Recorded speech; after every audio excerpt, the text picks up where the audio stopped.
วัสดีครับอันนี้มอบให้ทั้งชายแขเด้อหลวงพ่อรวย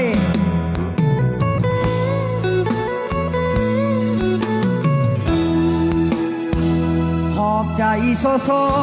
มาวัดตะโกรกราบหลวงพ่อรวย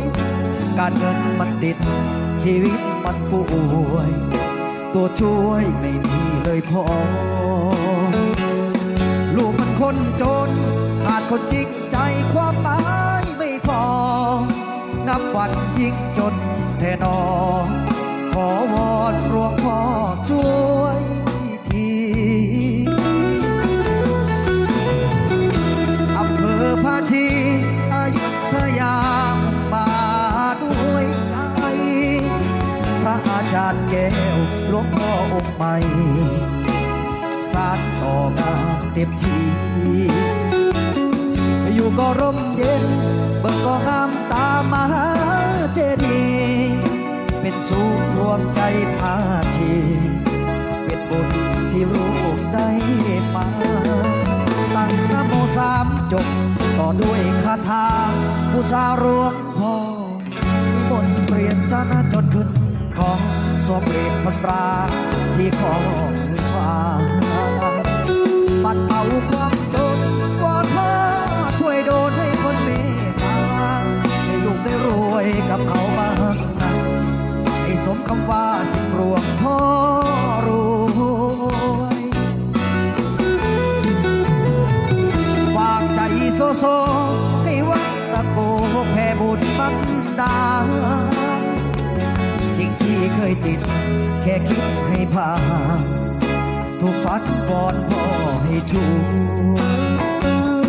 บาปที่เคยทำเจ็บที่เคยโดนให้พ้นความช่วยฐานะที่อยากล้มป่วยพ่อรวยโปรดช่วยชี้ทางสำหรับเพลงนี้มอบให้ทั้งสายเขตคุณรอวันนี้มาแบบโสดแค่นี้แต่เมียบอกมาพอดีมาได้สายมาทั้งฝากก็ได้เด้อทั้งสายแขกวันที่1พ่อกันก็แล้วกันเด้อ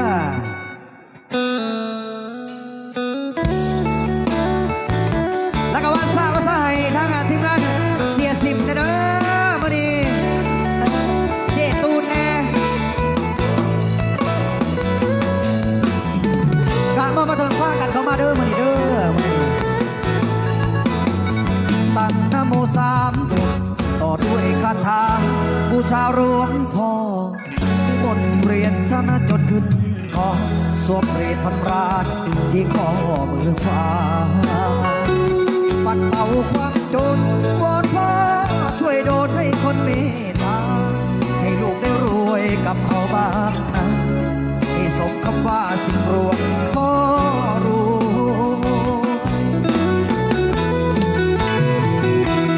ใจโซโซ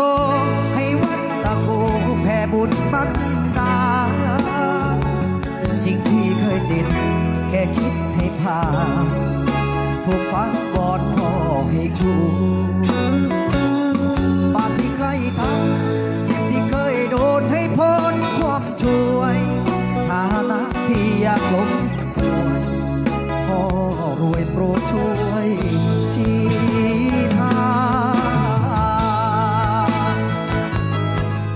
ฝากก่อนให้แล้วเด้อทั้งสายแขกเขารอ